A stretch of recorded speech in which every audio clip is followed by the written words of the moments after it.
institutions. So we, as the Kenya National Human Rights Institution, we are accredited by the UN as an A status. I'm mentioning this because I'd also like to just explain a little bit more about what our role has been, what our role was during the review today, and also, the post months towards the adoption, and also the 4.5 years of the implementation.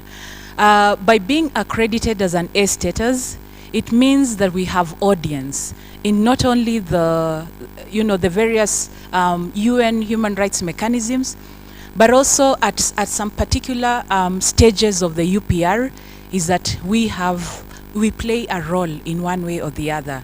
And I'll first start by saying that not only did we sit down with government in terms of making sure that it is in compliance with its obligation in terms of reporting to the UPR, giving data where it was necessary, but most importantly is that at the international level, we are expected to give an alternative report such that the state has provided its report to the mechanism, but also as the National Human Rights Institution, we are independent and we are expected to provide our alternative report, which we did prior to this process. Similar to civil society organizations, which we also participated. So our role is working with government, working with the civil society organization, working with members of the public. So we are almost everywhere. But it's because human rights needs everybody to be able to get the effective realization. Today was what we call the interactive dialogue that we just witnessed. What you may not know is that the commission was also there, but because of the UPR process, on a day like today, the National Human Rights Institution is not given audience.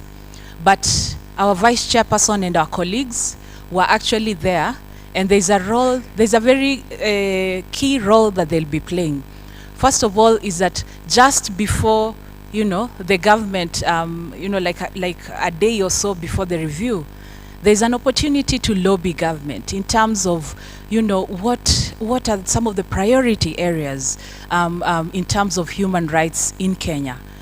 But most importantly is that, as we were told, between now and it's usually 48 hours. They've said 27th, we will have the preliminary adoption. There is still some room. We were keenly noting down each and everything that the government said, but also what the recommending states are saying, because it's important.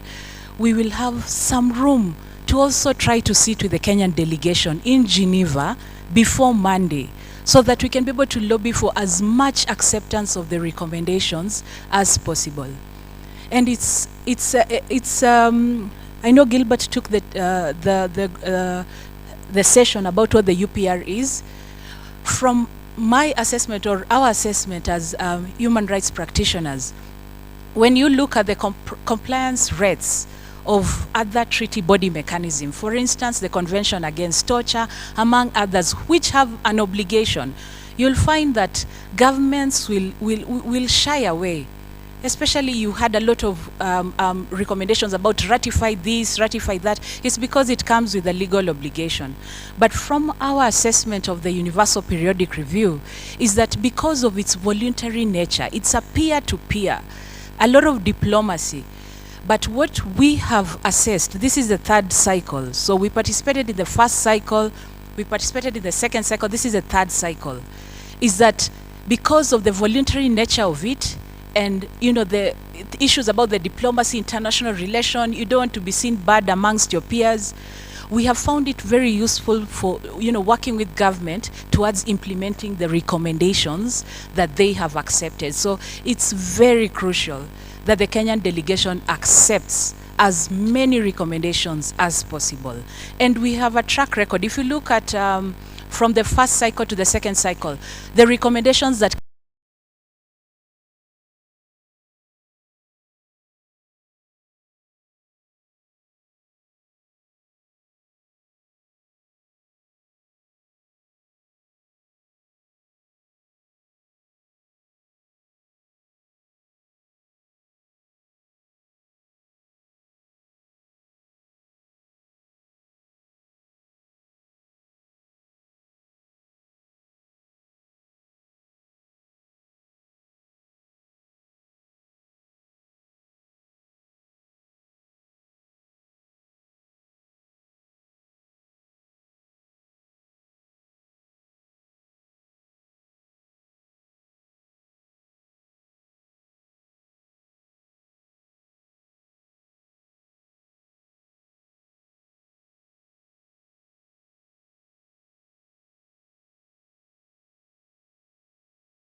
to use that. Every or the other. Issues around death penalty, they featured very heavily. And because it boils down to the essence of human right, the right to life. If you do not have life, you cannot enjoy any other human rights. So I'm sure you noticed how strongly it featured. And as a commission, we are giving top priority on this particular issue of the death penalty. Another thing that has featured very prominently is the eradication of harmful practices. You had more than half of the states were talking about FGM, talking about child marriages, among others. Then we had a lot of recommendations on ratifying this treaty, or a particular convention. The one that struck out for me was the optional protocol on the rights, on the Convention on the Rights of Children. This is a convention this is a protocol that talks about issues of child pornography, sale of children, among others. So very, very important as stakeholders in the human rights sector, as the delegation comes back and as we start the implementation, a lot of work around that, because there is a background to why there is a prominence to some of these recommendations. When you look at civil and political rights, we had several states recommending issues about extrajudicial killings, torture, and forced disappearances, use of force and firearm, excessive use of force and firearms by police officers. That also strongly came out. And then, of course, we had issues of corruption, because corruption is closely intertwined to the realization and enjoyment of human rights, issues that touch to our economic, social, and cultural rights. When there's corruption, you cannot be able to realize, right to education, health, food, water, among others. So it is the core among some of the issues and the problems that we face as a country. So several recommendations came up, out of that. And then one of the ones that I found was very interesting was the right to education. I don't know if you noticed how prominent, in various elements, how the right to education, the right to vulnerable population, our children in the rural areas, inclusive education that caters for children with disabilities. It really strongly came out, and for me, I was just smiling because I was like, wow, Kenya, we are in a state of reforming our curriculum. So we have now rolled to the competency-based curriculum. So how do these recommendations at the international level play themselves out, at the local context? And of course, issues to do with sexual and gender-based violence, domestic violence, and group rights, issues to do with sexual and gender minorities also came out very strongly. Maybe because I know time is not on my side, certain things were not dealt with, or even if they were dealt with, they were not given the prominence that we think they should have. Issues of forced evictions. Did anybody hear anything? And yet, our people are being evicted every day because of a project or the other, because of natural disasters. It is a violation that is rising, but it was not mentioned. Then issues of impunity. We all know the levels of impunity, the levels of disobeying our court orders. And these are the sacrosanct organs in our society that we must jealously protect. But when we, as a nation, are in a state where we can choose what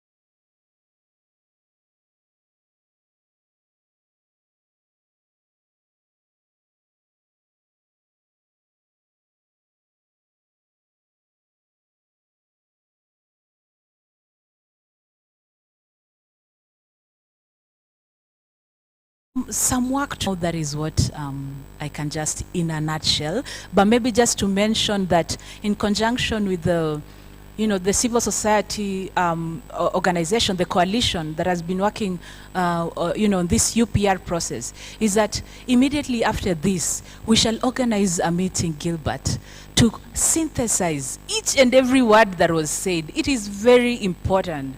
We will synthesize, we will analyze, we will see where the priority needs, what was lacking, what needs to be done. So that is one of the things that together with our partners we shall embark on. Thank you. Thank you. You heard the call for ratification of the Convention on Enforced Disappearances, ratification of the Convention on the Rights of Migrant Workers. Those are the 2 out of the 9 core international human rights instruments that Kenya has not yet ratified. However, the most popular one was the optional protocol to the Convention on the Rights of the Child. So, Johnston, since your business is in children and child rights, are you part of this problem? Why was the government harassed with this recommendation?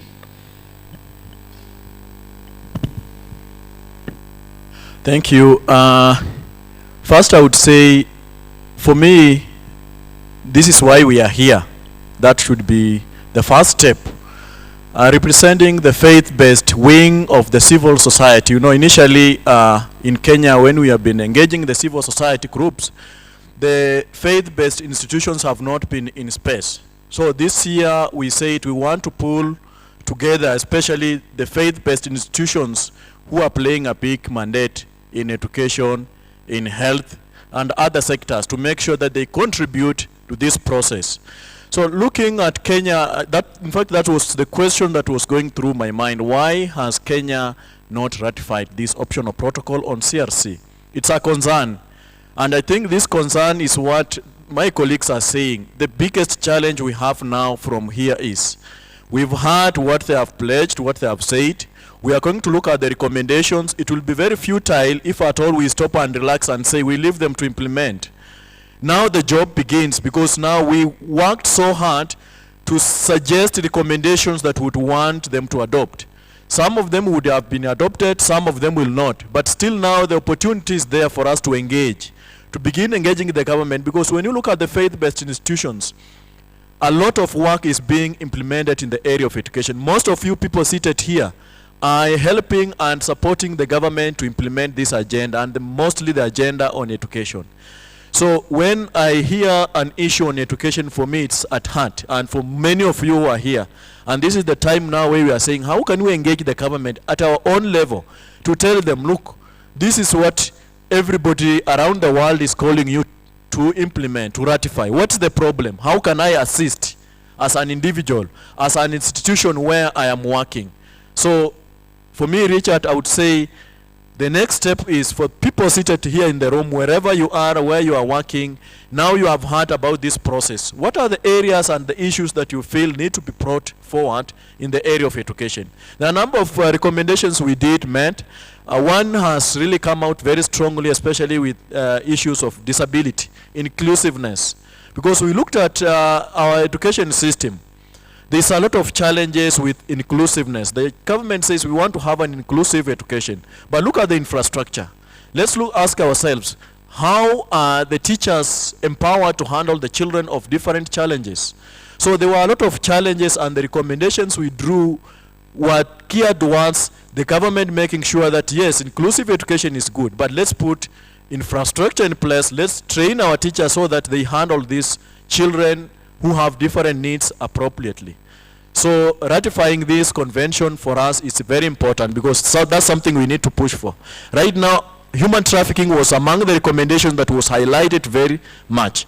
And among the many people who are affected by human trafficking in Kenya as transit, as different stages, are children. And there are different forms of human trafficking that some of us, we are not even aware it's human trafficking. So ratifying it will make the government to take necessary actions to try and prevent and control these aspects. Child sex and pornography, we know what's happening right now. Everybody in the country is complaining. The morality has gone down. The education system, you are saying, how can we bring sex education among children. But look at the morality. Ask yourself, who is supposed to take the first role? You as the teacher, you as the parent. But we can't do that because there is no binding law that will try to enforce some of the challenges that we are going through. And when this optional protocol has been operationalized or adopted, then we have some grounds to still push the government and say, look, this is what you agree to do.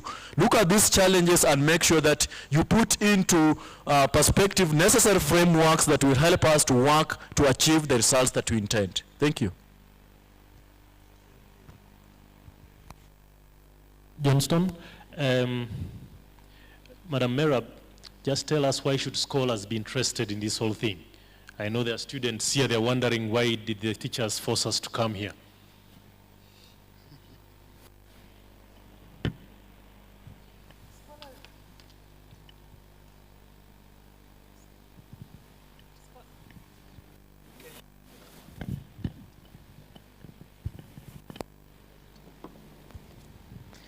Scholars need to be part of this conversation because I have not had a single area that has been pointed out in this review that is not linked to university faculties.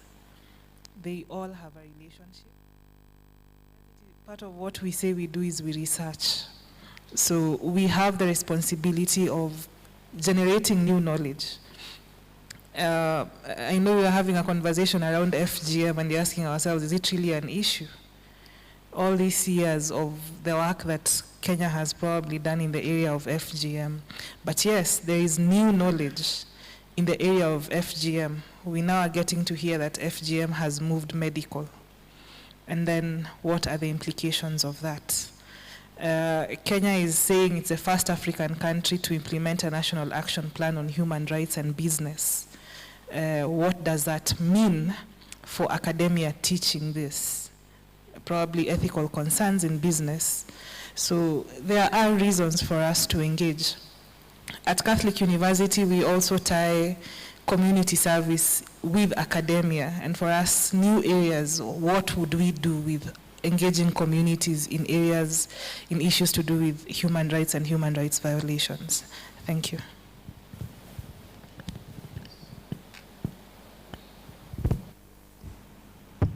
Along the same lines of research, we have done 3 cycles of the UPR for Kenya and for many other countries. It usually goes alphabetically. 3 cycles means 9 reports, 3 national reports, 3 stakeholder reports, and 3 compilations by the Office of High Commissioner for Human Rights. Students looking for topics to research about and to write about, a single right being stressed from the 3 cycles is already a substantive topic that can be handled. Now, good people, I'd like to let the conversation come down there. Cyprian, if you'd come and pick some of these mics, and we listen to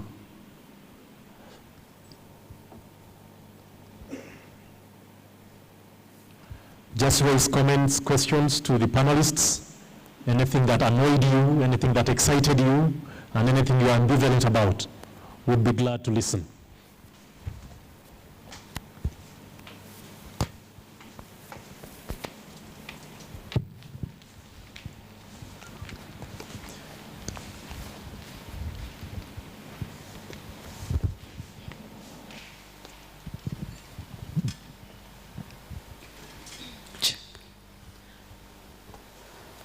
Good afternoon, everyone. Thank you very much for giving me this opportunity to say something. I'm one of the people who are partially annoyed when when we were listening to what the government was talking about. Number one issue is about the FGM. It was really handled and they really talked about it. They really said how well it has been contained, how things are being done. And at some point I found myself talking loudly like, that's a lie. because maybe some people heard, but I actually said it, and I'm not sorry to say again, that's a lie. I work with the Maasai community. FGM is real, and nothing has changed. Even once, actually the number is increasing now, because the information that the girls are now getting is that this is a medical issue, just like it has been mentioned there. And now we are being told by the girls that there are some clinics. I don't know if those clinics are owned by professionals or quacks, but FGM is now being done in clinics. So the government is busy telling us there is no FGM because there are no ceremonies in the manyatas. It's being done in the hospital. The government is using data that they collected centuries ago. That's according to me. Because what is happening in the ground, in the manyatas, it's completely different. I wish each and every one of us could get an opportunity to go to the manyatas, go to those places called Engororoi, go to Olenguruman, go to Losinyai, and you'll shed tears, because there's a day we had a function, it was an office function, and the chief stood up and said, actually the pastor said, now we are busy talking about FGM here, and we already know there are 9 girls who are being prepared for FGM on Saturday. The chief knows. And now what the parents are doing, they are giving the area chiefs, the village elders, the pastors, all the people in leadership, they are being given money so that they zip their mouth. When they come out here, they tell us something completely different. It's so upsetting. Can the government go to the ground and stop sitting in the office and lying to us in Geneva that something is happening? There is nothing that is happening. Thank you. Thank you. God is good, and all the time. I'm Esther from Kanko, representing Right to Food. This being my first time, or my first experience in UPR, I really expected to hear so many recommendations in that line. I just had one so specific about malnutrition from Iran, and I wondered, hi, Iran of all countries. But it was really awesome. Now, I was a bit disappointed by the delegation from our side. They didn't comment even anything about it.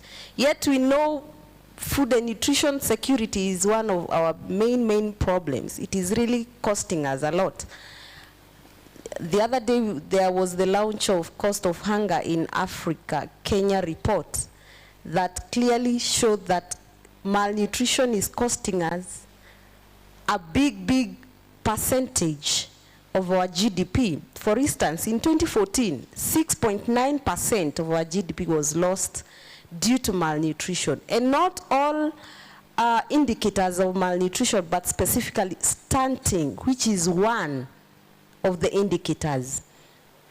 Just to echo what my colleague has said about FGM, I'm really worried about the trend in the Kikuyu culture, where they're saying Gushokia Ruemukaro, as in taking the river back to its so, I don't know whether it is source or where it used to flow before.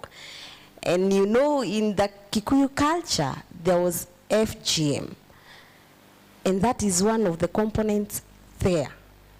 So I think there need to be more research and more data in regards to FGM, Because even though the government is saying that the situation, the numbers are coming down and all that, in my regard, it's even going up under this time and era. Thank you. Okay, thank you. My name is Francis Cosset from Tangaza University. I'll start by thanking Mr.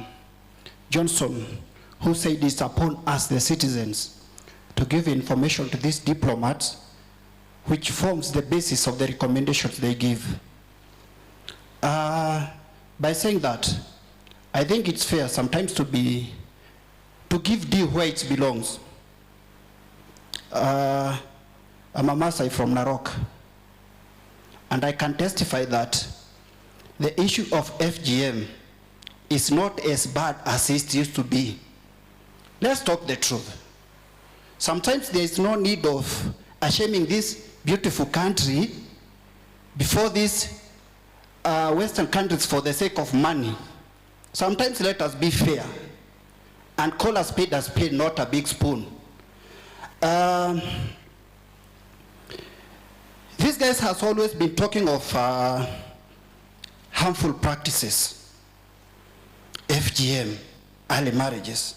I agree in totality, 101% they are harmful. I tend to believe they are harmful because it's more of African culture.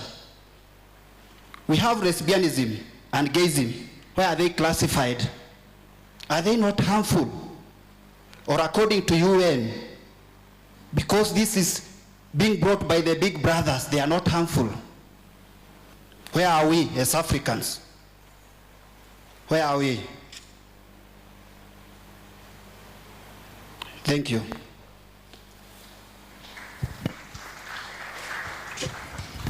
Yeah, thank you very much. I'm Suba Churchill, and I've been part of the UPR coalition. I'm particularly grateful to those who have made it possible for us to engage and interact with this process as it unfolds. Because then it opens opportunities for those of us who are engaged in lobbying and advocacy at grassroots levels to see what really that which happens at the global level. A number of you must have heard, starting with our own government representative, Ababu Namwamba, saying they received an advance question about the Public Benefit Organizations Act. And then they failed to say nothing about it. They didn't say anything about it, even after he gave his delegation an opportunity to respond to some of those earlier questions that apparently they had received.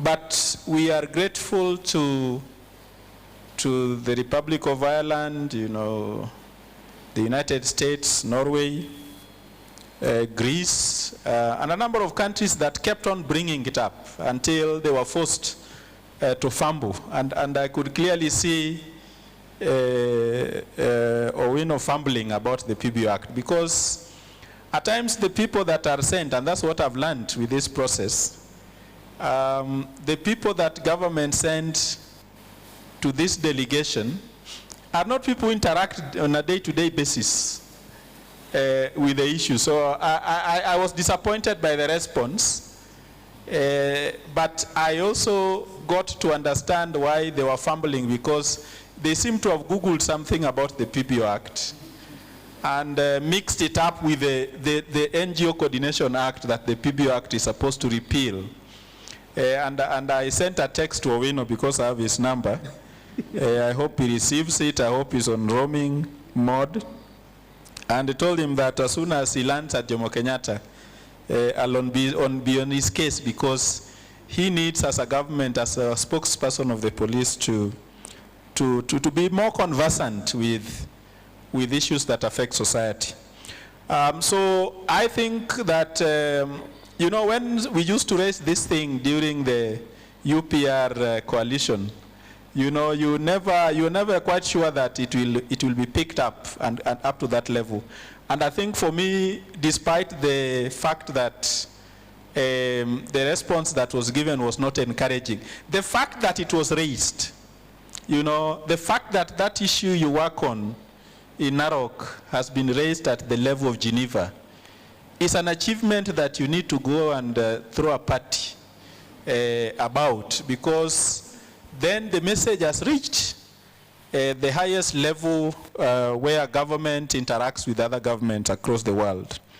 And I think despite the fact that, of course, representatives of government tend to be as diplomatic and as you know, polite in their language as they possibly can, and that's the best they can do, I think as a sector we need to pick up this seriously and see how we continuously engage and now hold government to account, rather than, you know, fault them, hold them to account on those promises they are making and correct their facts if, in our view, like I personally think, they did not get their facts right. So I'm quite happy that even though the PBO Act has not been commenced and government does not seem to know what it is supposed to do or what it is doing, that it was able to fumble, because it was really put on a corner where it had to say something, even when it was clear that they were really not prepared and had no facts about some of the issues. Thank you. Should you continue with more? Or you okay. Thank you. My name is Colin Somondi from the International Committee for the Development of People.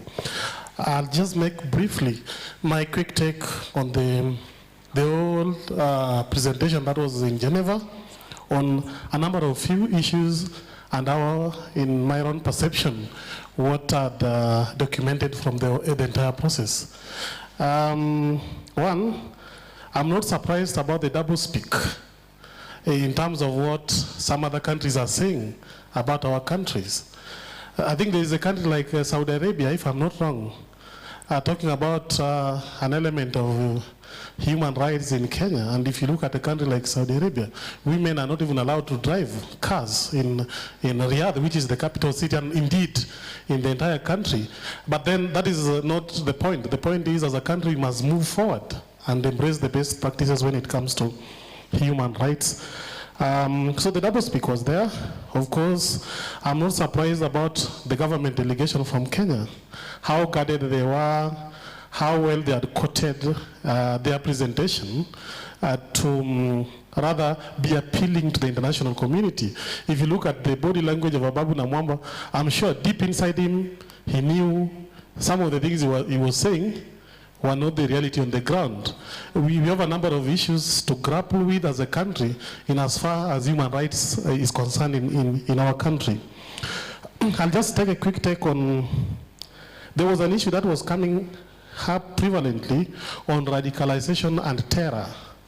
You don't expect a state to fight terrorism when the state is still relying on the use of guns to fight terror. I've had the privilege of living in Dadaab refugee camp in northeastern Kenya, and I saw how people were being profiled based on their religion, based on their ethnicity, and whenever they were seen suspiciously moving around, they were quickly branded to be terrorists. You don't expect that kind of a person to share the intelligence information that they have with the government. So the government must critically think about its own role on how to fight terror. We cannot fight terror merely by the use of guns and armored cars. We need information. The government, the security apparatus needs to work with the local communities so that the terrorists are identified. Because the terrorists, I believe, they live in communities and they are known. But when you brand everybody from ethnicity Y to be terrorists, do you expect me to share with you if you've said my community is made of terrorists? There's no way. So radicalization has to be addressed. And for northeastern Kenya, One of the reasons for relocation was the marginalization that had been there since independence. The region has never felt to be part and parcel of this country. So we have to embrace them as a government, as a country, to make them part and parcel of this country so that they can not be radicalized when they are still very young. About the IPOA, the Police Oversight Authority, I think the government delegation lied. You tell me that you've only convicted 5 police officers, I think from 2015. Yet police brutality is the order of the day in this country, and you've only convicted 5. And you tell me that that is an achievement. I think that is not an achievement at all. It is I think we need to give IPOA more powers to fight issues like police brutality, where Kenyans have lost their lives. How many Kenyans? Do you want to tell me it's only 5 Kenyans who've lost their lives due to police brutality? There is something that was missed there. And then lastly, about the harmful sociocultural practices, I think we have a number of them. And as stakeholders in the NGO world, we need to work with the government to ensure how best we can address that. I'm glad our brother from Narok has clarified that things are not as bad as we tend to imagine. I hope it is also good in Kuria, it is also good in, is it in Meru and other regions of the country. Thank you. The following speakers, please make short interventions. Thank you. Good afternoon. Good afternoon once again. Hey, you people are very dull. What's happening? Okay. My name's Elizabeth Atieno. I come from Grace Agenda. I've got just a few issues that I'm going to highlight on. First issue is the delegation that was sent to Geneva. Now that tells you how our government is never serious with the business when it comes to human rights, because that is not the delegation I was expecting to see. Actually, when I saw Ababu Namomba there, I turned to my colleague and I was like, Ababu Namomba, really? Okay, and Babu Owino, and the way they were fumbling and they look like they were really lost. Now that tells you how when it comes to human rights, our government mind is never there at all. So we've got a lot of work to do when it comes to human rights, because the government will not give us what we want when it comes to human rights. They've got other businesses to take care of. And as far as I'm concerned, human rights is none of their business, because that tells you how serious they are not. Secondly, I was really surprised on how the delegation would just go out and lie. First of all, when Ababu Namomba said that the national cohesion and peace came through BBI. What if BBI never came? So we will never have cohesion and peace. And what peace and cohesion is Ababu Namomba talking about that BBI has brought in Kenya? Because for me, BBI is not what is purported to be. Because BBI is not about peace, BBI is not about cohesion, because this is something that was good at the first time, but now it has been attacked by politicians and it is being ran by politicians. In our organization, we gave a memorandum, we gave a petition to the BBI task force. We have never had a single issue being talked about in BBI. When it comes to post-election violence, when it comes to historical injustices, all they talk about is post and how to create more posts for some people in the government. So for me, BBI has not created peace and cohesion. Actually, what BBI has created in Kenya is more tension. To be realistic, it is more tension, because now people are up and down wondering how 2022 is going to be. That one is my take. Another thing that I was really surprised of is about when the representative from the Solicitor General Office tackled the issue of TJRC report. When she said that a lot of recommendations of TJRC have been implemented, I did not get a clue of which recommendation have been implemented by the government. First of all, even the government has not even adopted the TJRC report. So how can it implement its recommendation? without even adopting the report.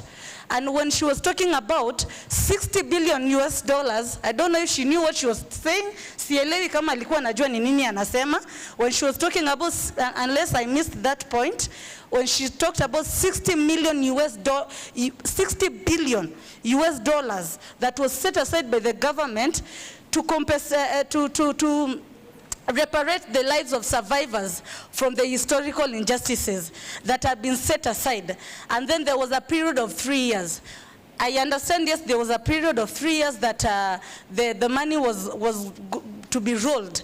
But that one has never happened. Actually, that money is being used by the BBI to implement the BBI. So for me, I'm really disappointed. And my take goes to KNCHR. We really have got some work to do, and now we depend on you. The ball is in your court. Thank you so much. Hello, my name is Sharon. I am a student here. My main concern was, why has the government taken so long to protect the migrant workers? In this case, I'm looking at the cartels which are in and out of this country that are coming. They have legal documentation. They make our ladies, our daughters, our sons, they take them and they take them for work. In this case, I'm looking at those who are majority taken to Qatar and such countries. So why have they taken so long to act? Yes, yet we've seen the way people are suffering in the name of getting a job or even getting better lives. Thank you. Good people, we usually have shortage of time. I want to hear from you. I have the option of taking 4 more questions or 3 more questions. How many do I take? Take 4. 4. 4 questions, okay. So at your discretion. Okay, Alex Okidi from Edmond Rise Advocacy Network. And I just wanted to highlight on the issue of death penalty. It came, and very many countries are very concerned with this. As a country, what is the way forward? Because if we talk about, somebody has shared about BBI and the change of constitution, but this issue is still, you know, they are talking about first-degree murder, second. What is so? We want it to come clear. So how can we advocate for this so that as the other countries, in fact, many of the countries, it has been removed. And here we are still changing first-degree murder, and then, you know, life. What can't it be clear from the word go? Thank you. My name is Roger Smuga. I'm from the Faculty of Law, a student at the university. First of all, I want to say we were privileged enough to actually see the process, the UPR process, in the 3rd cycle, I presume, in action. And my question is about the process. We basically saw Ababu giving a scorecard of the recommendation that were given, I presume, in the 2nd cycle. And we saw the BBI and China was firmly behind it for some obvious reasons. And the question is the enforcement mechanism. You know, it's a laudable approach, and I recommend the approach. But what about the enforcement mechanism, in the sense that, you know, we don't want to see these people going to Geneva and giving a lip service and, you know, PR exercise. And I think that has been reiterated with a lot of my colleagues here. So we don't want the lip service. We want an observer to actually, yeah. Thank you very much. My name is Brother Robert Omondi. I'm a Claretian missionary. I also want to speak about the process. It does appear that for those who are very new to the process, the initial process, the preparatory process, it does appear sometimes at the stage of collection of information, that process has been led for the elites. I want to understand how then the NGOs who are part of the elites minus the government, still go back to the people and make sure that the information they get represent the minds of the people. For example, now we have had two people speaking about FGM. They have completely different opinion about the same thing. It will be important if what even comes from the ground is evidence-based, then it helps from the beginning to collect the information that will eventually go to Geneva. Thank you.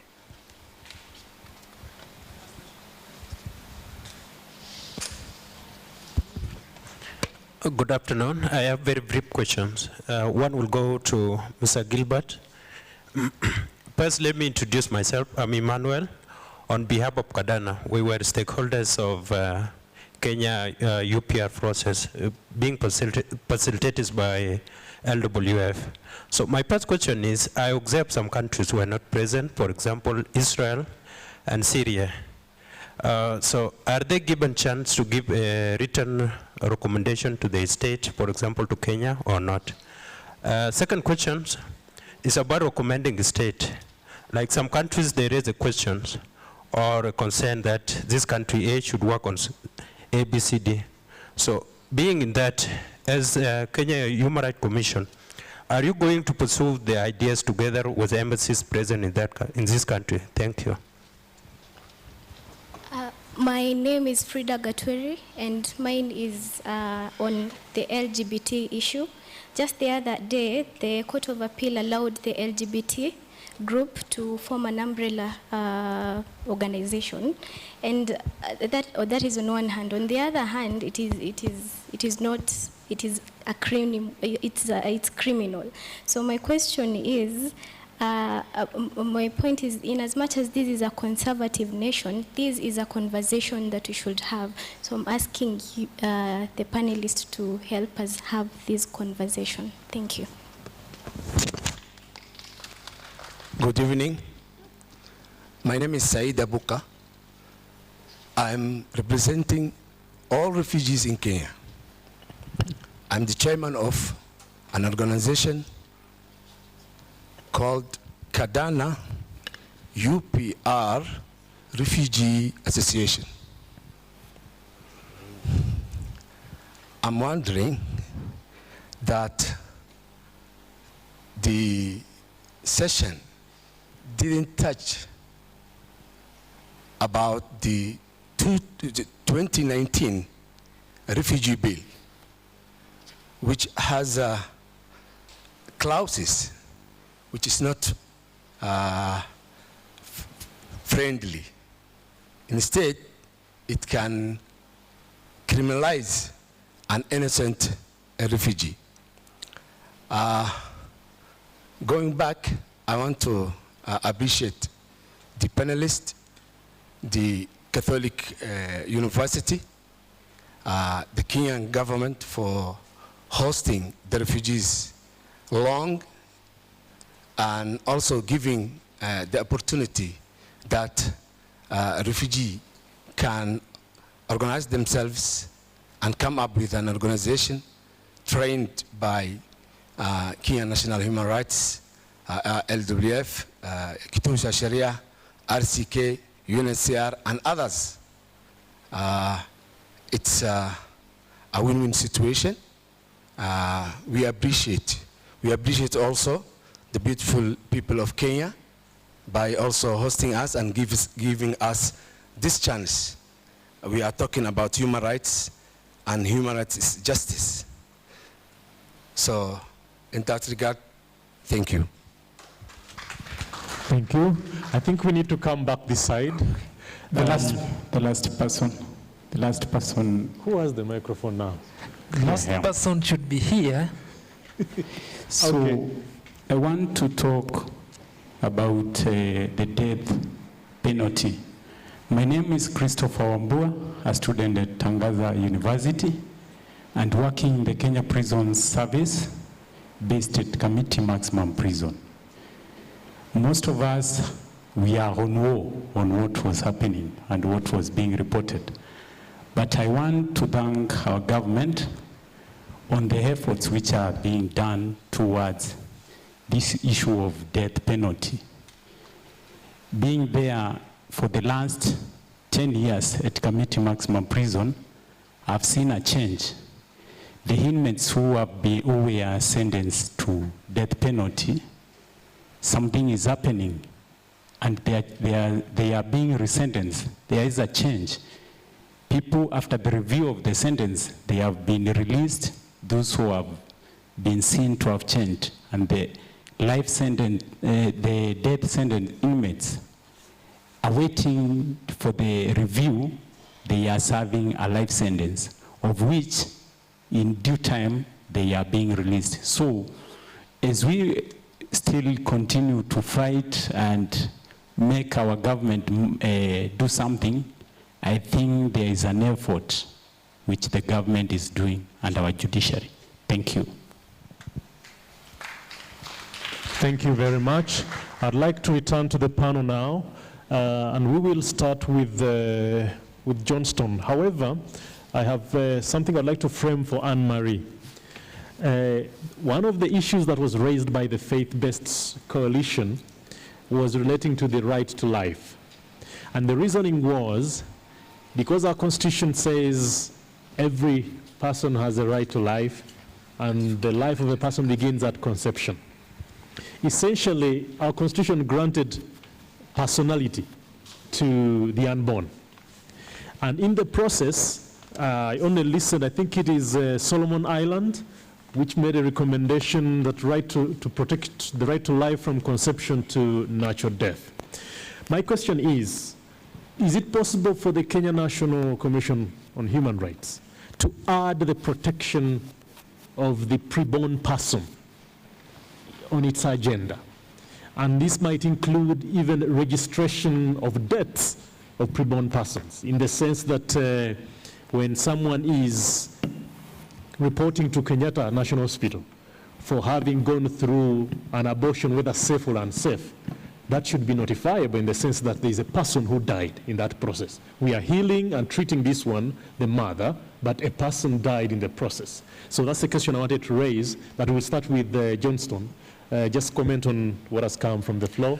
We'll come to Merab, then Anne-Marie, and then Gilbert. Thank you. I'll comment on 2 or 3 sections. One is on the question, and most of you have raised the concern of inadequate updated data. This is a challenge that even as people who have engaged in this process, we find it very difficult because there is no information. And this information, where does it come from? It comes from the people who are on the grassroots like you and me. Because you don't expect the government from a particular ministry to come to the grassroots without engaging the people who are working at that level.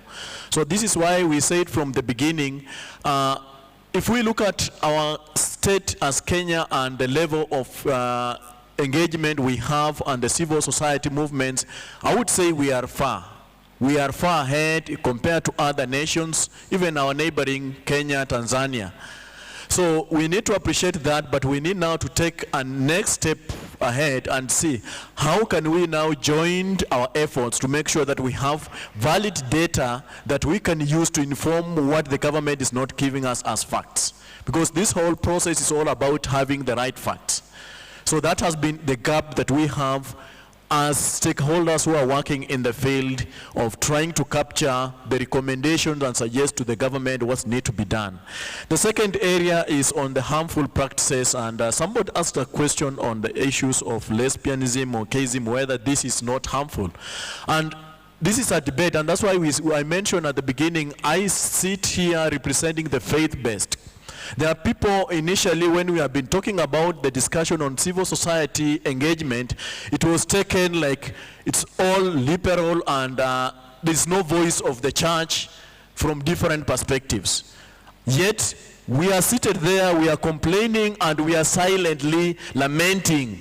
So we say it's time that people need to stand up and say, what's our issue? How can we voice it and become part of the solution other than complaining and lamenting? So when it comes to the issue of lesbianism, gayism, that's why you see almost every other country from the West have been mentioning it. We want Kenya to see the way they have to implement this. But we are saying, how does that occur with us in our culture? Because we still have hindrances, but do we speak it out? No. So it's time to stand up and say, if it's an issue, how do we discuss it openly and see, this is not ready for us, or this is okay, let's proceed, other than sidelining it. So the most challenging issue is the people seated here, including the church, have been sidelining it, and it has been taken to be a few people who can handle it, who are willing to be liberal and talk about it. The rest we frown and say, let's keep quiet. The rest will handle it. So it's time, because it's affecting my brother, your sister, my sister. If you look at the young people who are involved, who are now becoming part of this coalition, you will realize there are young people from our church, from our background, from our own families. So how do we handle it if we frown and keep quiet on it? So it's a challenge that I bring back to you. And then in terms of drafting, one of the participants, they asked, how do we engage the local grassroots? We cannot engage you unless you have understood the process and you are willing. Like right now, most of you are here, we have said we are going to begin the journey. So when we invite and say we have this forum, we need people now to begin engaging. Please come out, don't shy off, because we cannot get facts unless we engage with you to know what you have, what's on the ground. You are the person who is working on the ground. The government can only be informed, and we cannot push them. We have to engage. This process is about engaging. And for the previous reviews, we've seen some recommendations that have been very positive. Even in this, we have some recommendations that are touching on our issues, and we are saying the more we engage the government, we are telling them, look, you cannot do it alone. We are here to help you do it. And the moment they give us the mandate and we see they have agreed us to do it, we are moving a step forward. Thank you. I will respond to probably two issues that are very close to my heart. Issues of counter-violent extremism. I noticed that the head of government delegation, his use of language in addressing counter-violent extremism already pointed out to violation of human rights. And for me, the challenge is to us to lobby government more to use human rights-based approaches in addressing the question of countering terrorism. Because for government, it looks like we are moving away from counter-violent extremism, going back to counter-terrorism, which are different. We probably need to start addressing questions around the amendment of the Counterterrorism Act. We need to start asking ourselves, what do we need to do to the young people who are already radicalized? It is imperative on us as a people and on the government to think through rehabilitation measures for these young people. As we speak extrajudicial killings and as we speak around issues of enforced disappearances, most of the people who are suffering this are actually returnees who are coming back to this country from Al-Shabaab and the works. So it's important that we do this. And I notice a lot of delegations were talking about persecution of Christians. And a lot of times we would think we are being persecuted, but we need as Christians to be part of this conversation. So that we stop saying we are being persecuted and start being part of the movement that is ending radicalization in a friendly, in a human rights-based way. The other that I wanted to talk about was issues around reparation of sexual violence victims or survivors. And for me, the question is it's a question of transparency and accountability. The government says there is a trust fund. Do we know that this fund ever existed? Who benefited from these funds? And maybe that would be the human rights question around that. Thank you. Anne-Marie, before you take it on, I'd like to add some more on your load. You happen to be the closest to government amongst us, so it is about the quality of the delegation. I participated in the first cycle, and the head of delegation was the late Mutula Kilonzo. You all know his quality. Last 2015, head of delegation was Githu Muigai. That's the caliber. And for goodness sake, we have what we got this time around. As other governments are increasing in interest, we had 50 in the first cycle, 90 in the second cycle, 120. Okay, government's interested in our case, but it would seem the interest in our government is dropping. I'd like you to speak to that. Let me just put a disclaimer and say I don't think I can answer that, and I'm sure you know why. But definitely, the quality of delegation in such international, if you look at other countries, I'm sure even if we tune to Armenia, which is coming at 2:30, it is usually the Attorney General. So I'm going to leave it at that, because we all know, I mean, it has been voiced as a concern, the seriousness of human rights issues, you know, from how we approach it, how we prioritize it, how we fund issues, you know, how they prominently play themselves out in important national processes. Like, for instance, BBI, is there a human rights element to it? I am sure you know the answer to that. Allow me to start by just quoting Churchill and what you said, and by saying that it might look like a PR, you know, process, but allow me to just encourage all of us that it is actually a very powerful advocacy tool. Even one single recommendation, like I remember I was noting all the recommendations, and every time I would see a recommendation on electoral related sexual violence, I was just looking at Jackie. I'm like, Jackie, I hope you've noted who has said that. We are going to hunt them down so that we have the resources to be able to, you know, push for mechanisms to ensure that such violations do not occur.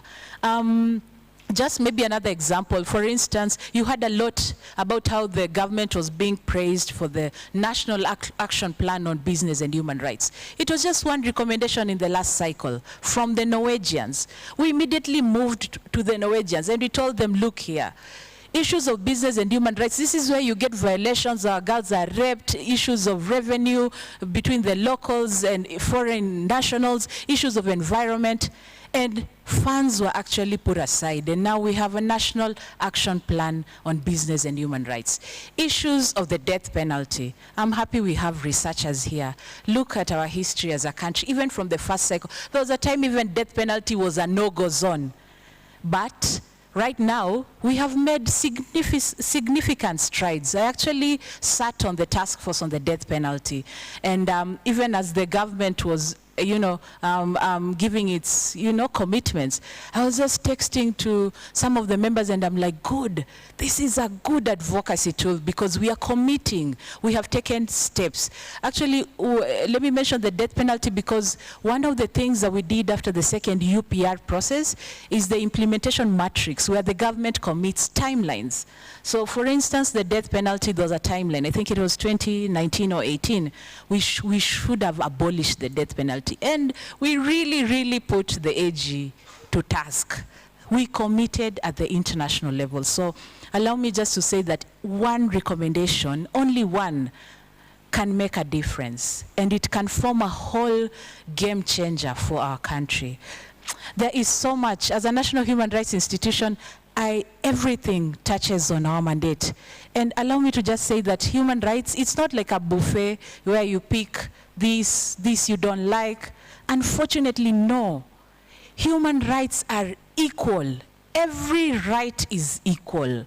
So I understand we have, depending on where we come from, we have, you know, certain priorities, but as a national human rights institution, we look at all the rights, and we really try to look at all the rights, even the thorny issues, for instance, on LGBTI. You know, you look at, for instance, the discrimination aspect of it, and the fact that, let's not lie, services are usually denied, right to health, because of your sexual orientation. If you look at, for instance, intersex persons, you know, it's so hard to even open an M-Pesa account. Why? Because by the time I was born, probably I manifested myself as a boy. By the time I'm 18, I'm a girl, my ID. really, really basic human rights that I would like us to look at it. We all have our backgrounds, but the bottom line is every human being, by virtue of being human, deserves to be treated the same way I deserve to be treated with my rights and my dignity is the same way as you or any other person.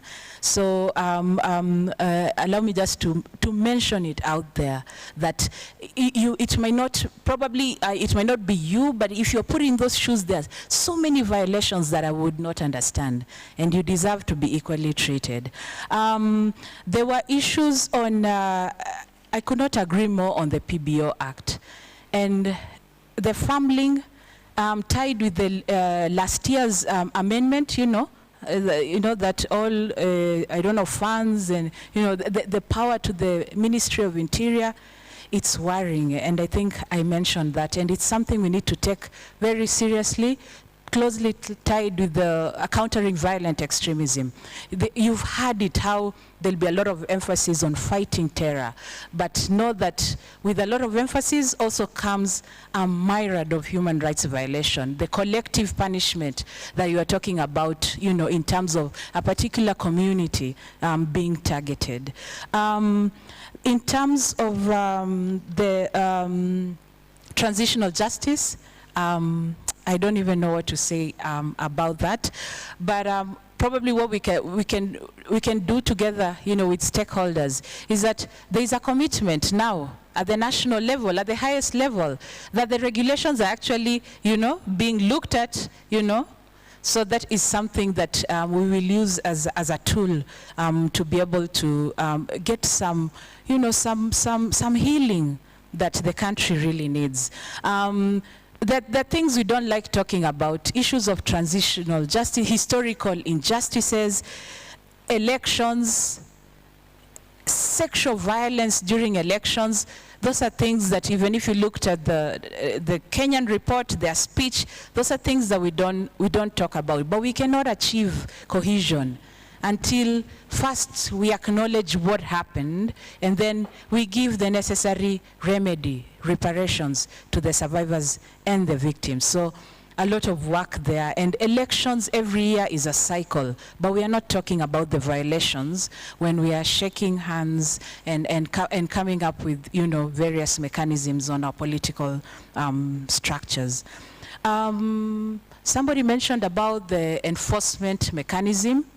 Yes, this might be, just a peer review mechanism, but you'll notice that there was a lot of focus on ratify this, this convention needs to be ratified.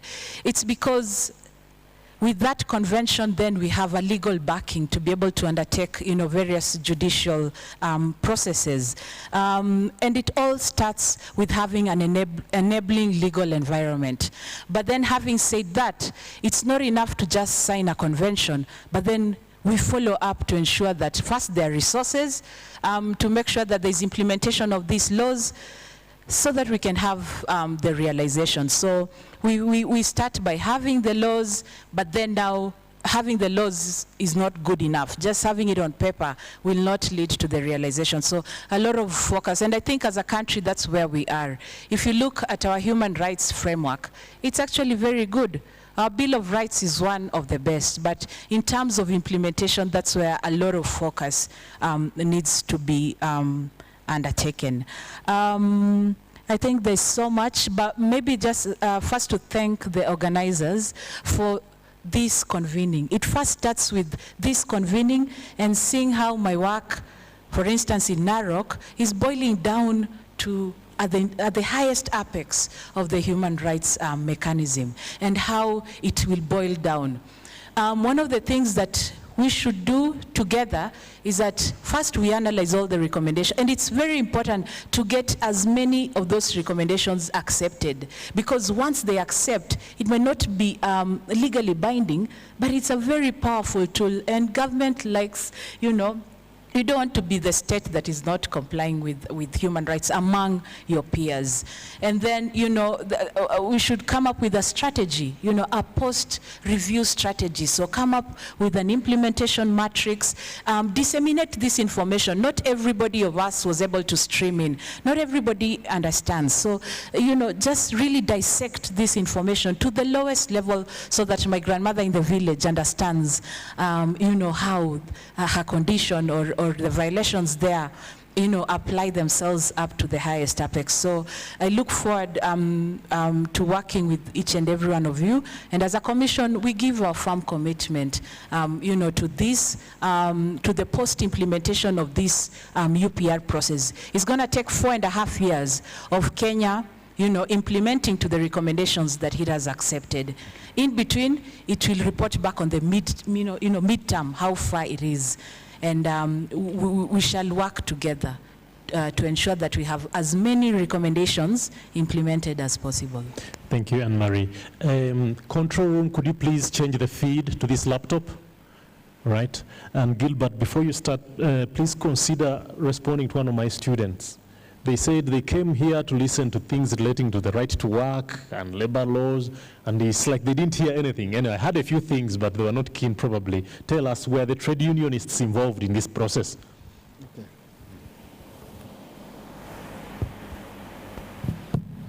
Thank you. Probably I'll start with the last one, Richard's comment. Now, the UPR is a very open process. It's an inclusive process. It's a process that anyone is allowed to join. It's not a special club that locks out anybody. So be it a grassroots organization from Narok or an international NGO based in one of the big capitals in the world, they all have space to be able to engage with this particular process. In and of itself, trade unions were actually invited to this particular process, and they are on our mailing list. I remember when we had the meeting on 1st of March, we had representation from KEPSA, we have representation from KOTU, but for some reason, they dropped off. And of course, when you're convening such a big process, there's only so much you can do. There are issues around labor rights, there are issues around economic rights, and we are alive to that. Even as we are coordinating the coalition. So we've invited everybody, and it's a very open, transparent process. The information is availed to everybody. So either the people lack the capacity, or it is a choice that one has made not to engage. But anytime a decision, anytime an organization chooses to join the process, the coalition has gone out of its way to engage that organization. Like for example, this is the first time we are having a coalition on right to food headed by Kanko. And she has been part of the process. Esther has been part of the process very actively, learning as we go. And we provide that support. We have a coalition on disability for the first time. Disability organizations have not ordinarily looked at themselves from a human rights perspective, but more from a medical perspective, with a medical lens. But for the first time, we had disability DPOs come up with a report. I'm not sure whether I had any recommendation for them, but that shouldn't discourage us. Now, I hope I've responded to your question. Okay. I want to speak more to the processes. Then I'll probably pick on a few issues. I cannot reiterate enough the aspect of the need for us to go into evidence-based advocacy. It is, and I want to say this with all due respect to my sister from from Narok and my brother. My sister was speaking on FGM, and my brother from Cosset from Narok. It is one thing to say that FGM is there or it's not there. Okay? We know it's debatable. I'm sure if I ask this room, how many of us think FGM is going up? Half the room might put up their hands. How many of us think FGM is going down? Half the room might put up their hands. But you cannot challenge data. You cannot challenge evidence. So it is up to us who do this work to move away from saying that FGM is going up or down to providing that data. And where is that data? It's there, it's available in government. If you look at the table that has been projected, we, in the second cycle, painstakingly looked at each of the recommendations, each of them, and asked ourselves, has the recommendation been implemented or not? And we're able to analyze all that and have the table and looked at all the 225 recommendations that were made to Kenya. And I can tell you for a fact that the largest number, they were divided into 4: legal and institutional reforms, civil and political rights, economic and social rights, and group rights. We have done very well in terms of the status of implementation, because there are a few instances where, right at the bottom, where we did not have information, but we tried our best to analyze each of the 225 recommendations that were made, and this information is available online. Now, what we did as a coalition was we were actually using government sources and UN sources and World Bank sources, which is credible. You cannot challenge them. So I want to encourage us to move towards evidence-based advocacy to ensure that the information from the grassroots also reaches all the way to the top. On the issue raised by Collins on doublespeak, now the UPR, all countries are reviewed, whether you're a small island. Today I've seen a small country, I don't know, it's called Vanuatu or something like that. No, I know Vanuatu, but there was another one again I saw today. I've never even heard of it. There are 194 countries, or rather member states of the United Nations, and all of them have the same power. Cape Verde has 300,000 people as its entire population. Cape Verde can make a recommendation to the United States of America. A country which has a questionable human rights record, and we know them. They can ask a question on any issue. Myanmar, we see Myanmar and the Rohingyas. It's all there in the public domain. But they too can make a recommendation to Sweden or Norway, which have very good human rights record. But that does not mean that Norway do not have human rights issues. No state is perfect. Even Netherlands is not, there is no state that is 100% perfect. So each country has its own issues. And that does not, the fact that you have human rights violations going on doesn't stop you from making a recommendation on the same issue. We have a problem with corruption. That does not stop us from making a recommendation around corruption to other states. Now, I think there was a comment on by Elizabeth on the delegation. $6 billion is a lot of money. I think that was just a slip of the tongue. Eh? Yeah. It is very intimidating sitting in that hall. It's extremely intimidating, even to the best of us. You can make that error. $6 billion, that's even bigger than the African economy. Yeah, I think that was just an error. Sharon made a comment, taking too long to protect migrant workers. Now, I think I'll get back to that. Anne-Marie has spoken on the issue of the follow-up and the issue of what we intend to do going forward. Indeed, I cannot reiterate enough that the coalition has been very active in collecting information. And as Miguna was saying, we all need to continue organizing. But not in that sense, not in Miguna's sense.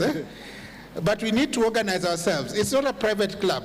You're allowed to join in, and Richard and Johnston and Madam Merab they will be able to give you whatever kind of access you need to join the coalition.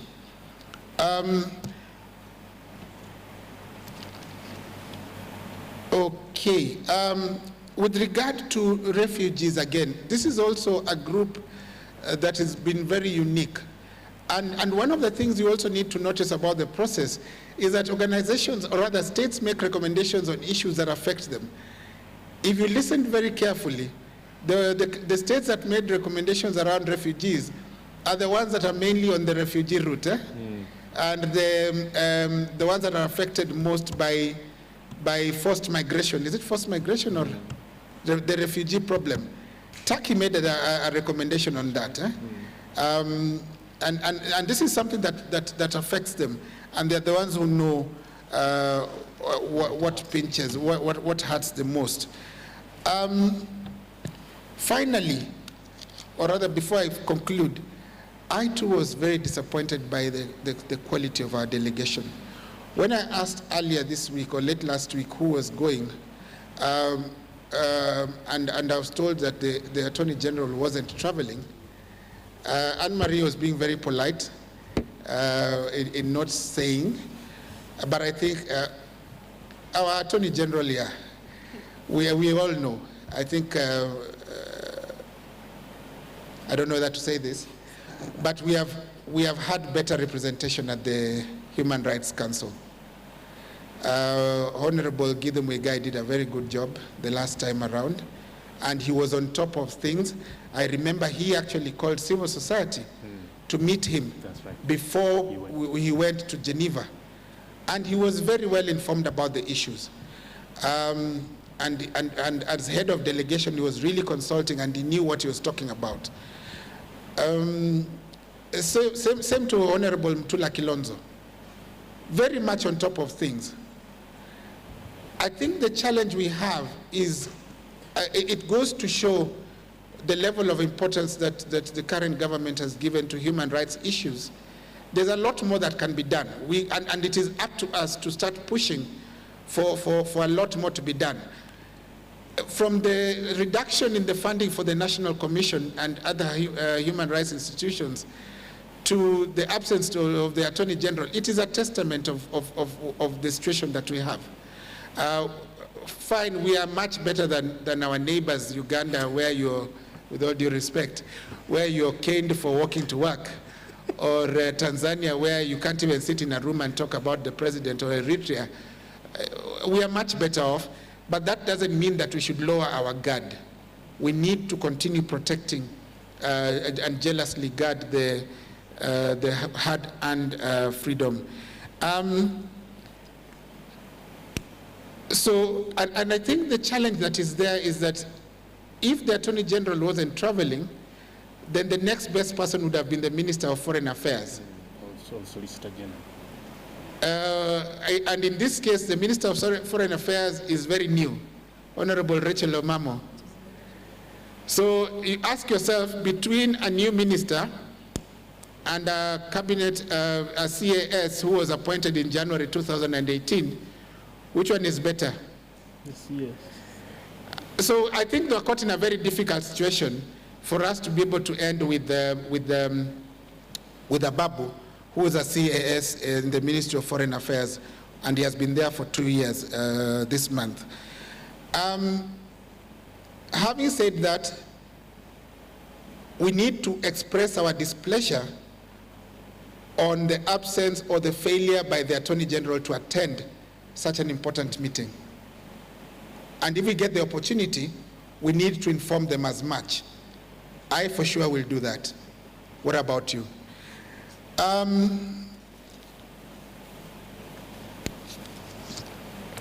think those are the comments that I wanted to speak to.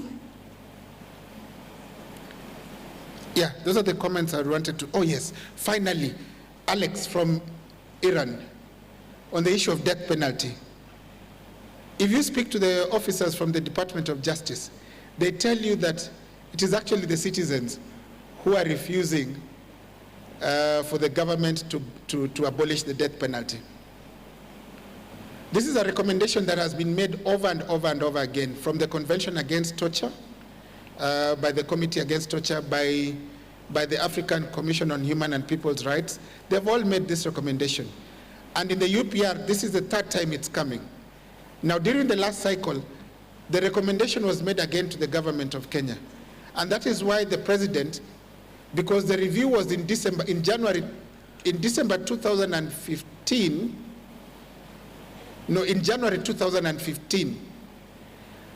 And when the recommendation was made, the Department of Justice and the Kenya National Commission on Human Rights decided to have the committee, the prerogative of mercy, go around and take views from Kenyans on what they think.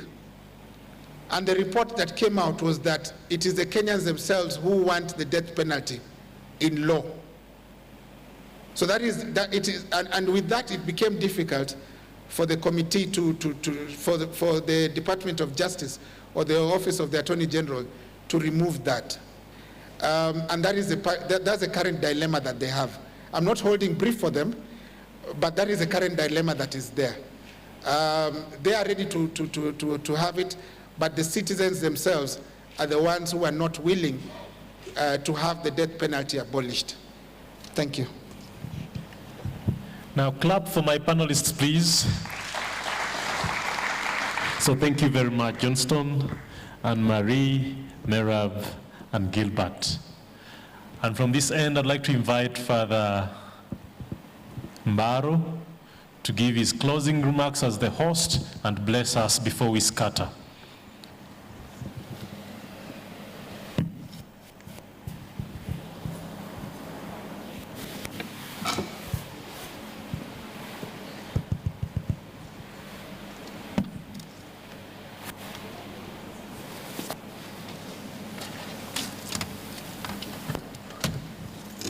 Thank you very much, Richard, for this wonderful coordination of the panelists. And we would like to thank in a very special manner the team that is on the panel, Johnston and Marie, Merab, Gilbert, and Richard. And we would like also to thank the members from different organizations here present, and all the participants in this UPR event that we've had today. It's my conviction that we are no longer going back as we came. Some of us have had an opportunity for the first time to see how it is usually done. We have heard how different delegates put it, and we have even seen the kind of interest, and we have heard the areas of their interest.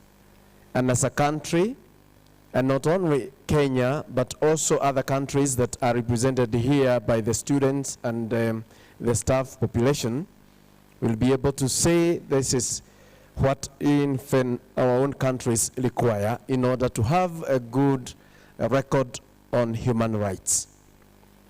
As we often say, there is no one who can enjoy his life in fullness if his or her fundamental human rights are not respected.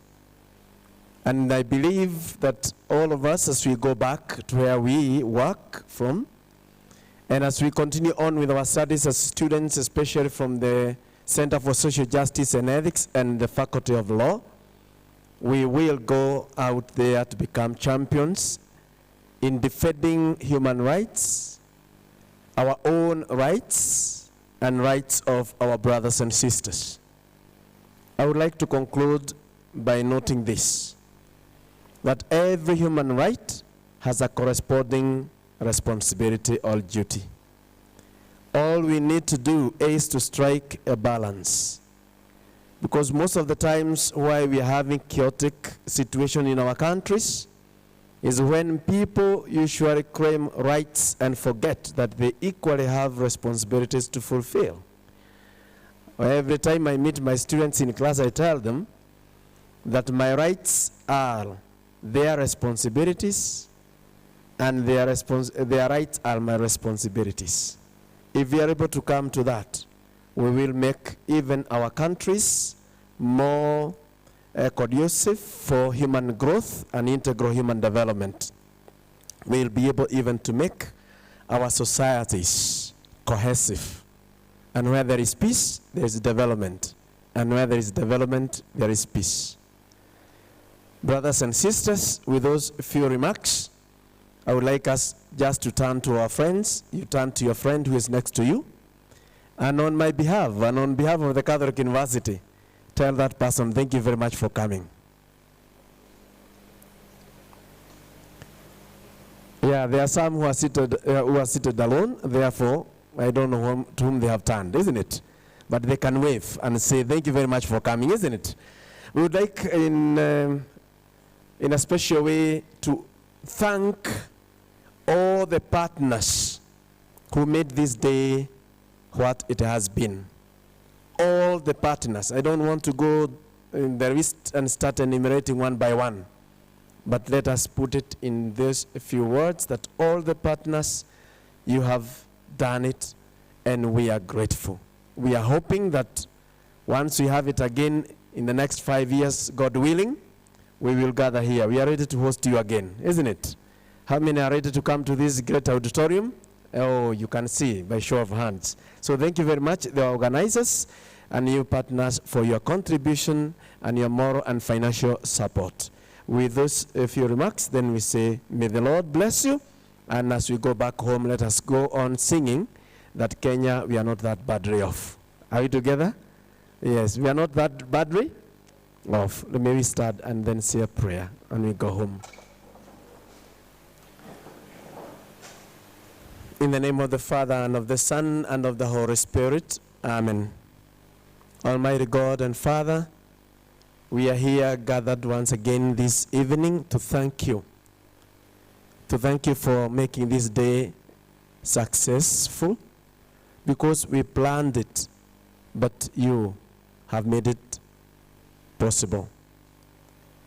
God our Father, we ask you to continue working with us and in us, so that the dignity of the human person that you gave to each one of us may be defended, may be promoted every day, and may be recognized in every human being that you created in your image and likeness.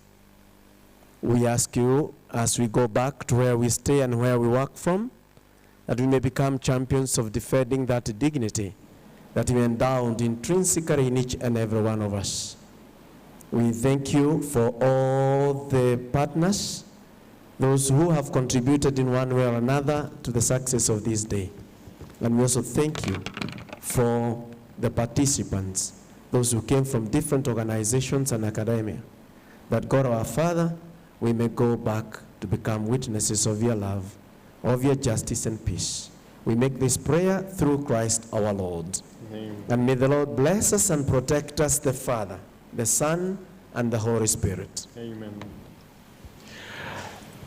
The students of Human Rights and Labor Laws, your class has ended.